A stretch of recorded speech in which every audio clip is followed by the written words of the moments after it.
Everyone, welcome back to PWGC NET. कैसे हैं सब लोग।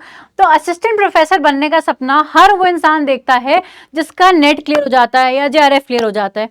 तो उसी सपने को साकार करने के लिए अब कुछ ऐसी वैकेंसी है जिसकी हम बात करने वाले हैं। बहुत ही हैंडसम सैलरी है। क्या वैकेंसी है, कहाँ निकली है, क्या प्रोसीजर, उसके बारे में हम आने वाली वीडियो में अच्छे से बात करने वाले हैं। तो सब लोग बने रहिएगा, है ना। तो स्टूडेंट्स, बात करें असिस्टेंट प्रोफेसर, सबसे बेसिक पोस्ट होती है जो हम नेट के बाद लगते हैं। तो ये जो वैकेंसी है ये आई है आपके एनएलयू दिल्ली में। इससे पहले मैंने आप लोगों को एक रिसर्च एसोसिएट की पोजीशन भी बताई थी जो एनएलयू दिल्ली में निकली थी। अब वैसे ही हमारे पास असिस्टेंट प्रोफेसर की वैकेंसी आई है। बिल्कुल, यहाँ पे अगर आप स्टूडेंट्स करियर्स में जाएंगे, एनएलयू दिल्ली करियर्स अगर आप टाइप करेंगे तो यहाँ पे आपको ये जो विंडो खुलती है, इसमें आप अगर थोड़ा सा नीचे चलेंगे, है ना, this is 1 and this is 2, ठीक है। Call for application for faculty positions contractual assistant professor public law and assistant professor technology law. Students, NLU Delhi हमारे लॉ वाले बच्चों के लिए एक बहुत ही प्रेस्टिजियस यूनिवर्सिटी है ना।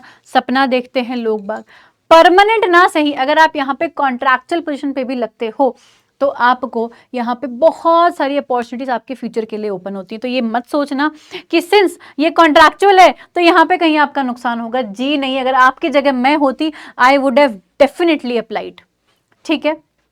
क्या पता मैं करूं भी, है ना। तो यहाँ पे अगर आप इसको ओपन करेंगे, है ना, इस पे क्लिक करेंगे तो यहाँ पे आपको पूरा प्रोसीजर दिख जाएगा। ध्यान रखना स्टूडेंट्स, पब्लिक लॉ और टेक्नोलॉजी लॉ, दो सब्जेक्ट्स में यहाँ पे जो हमारे पास है ओपनिंग देखने को मिलती हैं।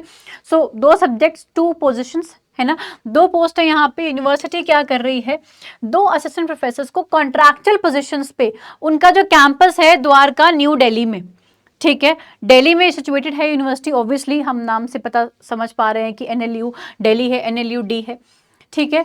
तो यहाँ पे एजुकेशनल क्वालिफिकेशंस आपके क्या क्या चाहिए, क्या सब चाहिए, वो हम देखते हैं। पहले हम पोजीशन के नेम देखते हैं। Assistant professor public law position 1। Eligibility यहाँ पे हम देखेंगे, अभी एनेक्चर में दे रखी है।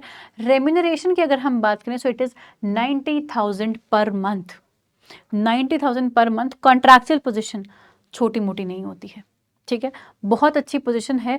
तो इसको ये मत सोचना कि ये तो ऐसे ही है और इसको आप जाने दें, ठीक है, इसको जाने नहीं देना है। यहाँ पे स्टूडेंट जो सिलेक्टेड कैंडिडेट्स हैं उनको मंथली रेम्यूनरेशन 90,000 पर मंथ मिलेगा, ठीक है।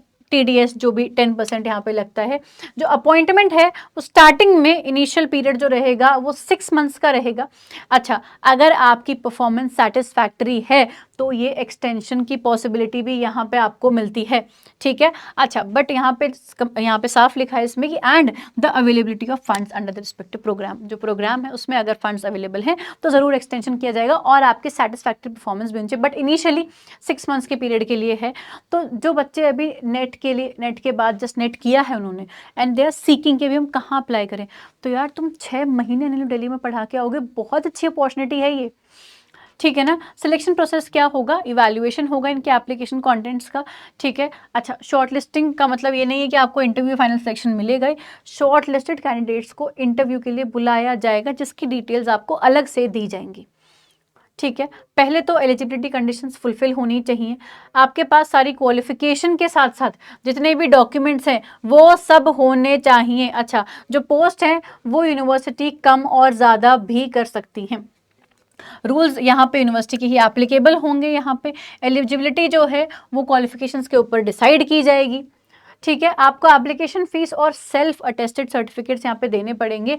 ये जो 8th वाला पॉइंट है ये यहाँ पे इसी की बात कर रहा है। अगर आप कहें तो मैं थोड़ा जूम कर देती हूँ, ठीक है, क्लियर है। अगर आप ऑलरेडी के एम्प्लॉयमेंट में हैं तो आपका application form through the proper channel आपको सबमिट करना पड़ेगा, ठीक है। कोई टीएडीए आपको अपॉइंट नहीं दिया जाएगा अगर आप इंटरव्यू के लिए जाते हैं तो। अपॉइंटमेंट जो है वो will be subject to the verification of antecedents, ठीक है, क्लियर।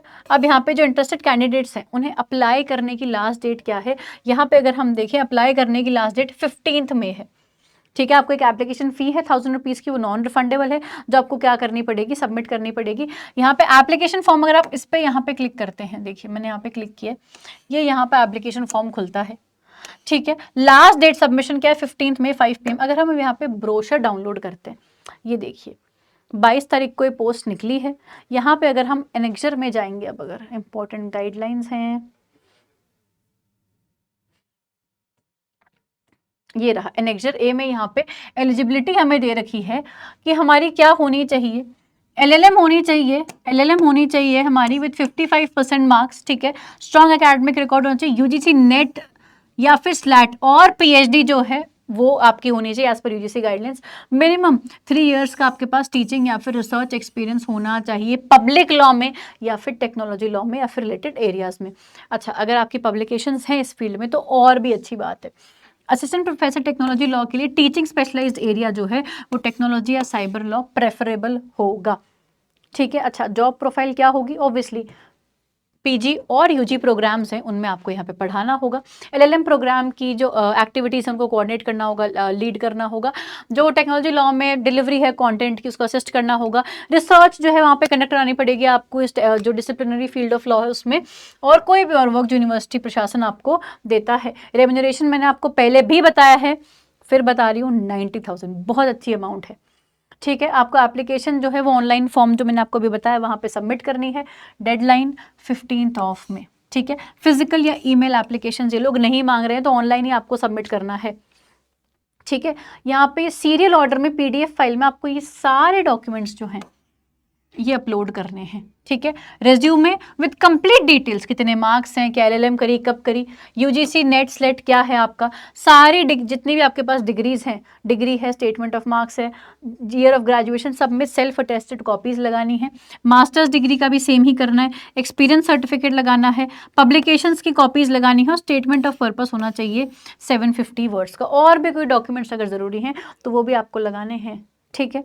कोई अगर क्वेरी है तो आप यहाँ पे इस तरह opportunities@nludelhi.ac.in पे पता कर सकते हैं। क्या ये सभी को क्लियर है ना। एप्लीकेशन की डेडलाइन डेट क्या है, 15th ऑफ में, तो स्टूडेंट्स सब लोग ध्यान रखेंगे, है ना। एप्लीकेशन की जो डेडलाइन डेट है, ठीक है, डेट मैं यहाँ पे वापस से लिख देती हूँ, लास्ट डेट, ठीक है, last date is 15th of में, ठीक है। और आज जब मैं ये वीडियो बना रही हूँ तो आज है 28 अप्रैल, बहुत दिन है, बहुत दिन है हमारे पास करने के लिए, ठीक है एवरीवन। अब एक और इन्फॉर्मेशन, ये टेलीग्राम चैनल है जहाँ पे आपको और ऐसे ही अपडेट्स, ये तो पर्टिकुलरली हमारी पीएचडी के अपडेट्स भी हैं, जो असिस्टेंट प्रोफेसर की वैकेंसी की थी, सारी अपडेट्स जो है वो आपको इस टेलीग्राम चैनल पे मिलेंगी। मेक श्योर कि आप टेलीग्राम चैनल जो है वो ज्वाइन कर लेते हैं। और जून वाले बच्चे जो ये वीडियो देख रहे हैं उनके लिए एवरीवन ऑल द बेस्ट। आपका भी अभी जो एग्जामिनेशन का फॉर्म वगैरह सब आने वाला है, रेडी रहो, आपके लिए भी अभी वैकेंसीज जो है वो आती रहेंगी, परमानेंट, कॉन्ट्रैक्चुअल, जैसे भी आएंगी उन सब में हमें अप्लाई करना है। हमारा सपना तो एक्चुअली असिस्टेंट प्रोफेसर बनने का ही है, तो अब यही दौर आपका भी चलने वाले हैं।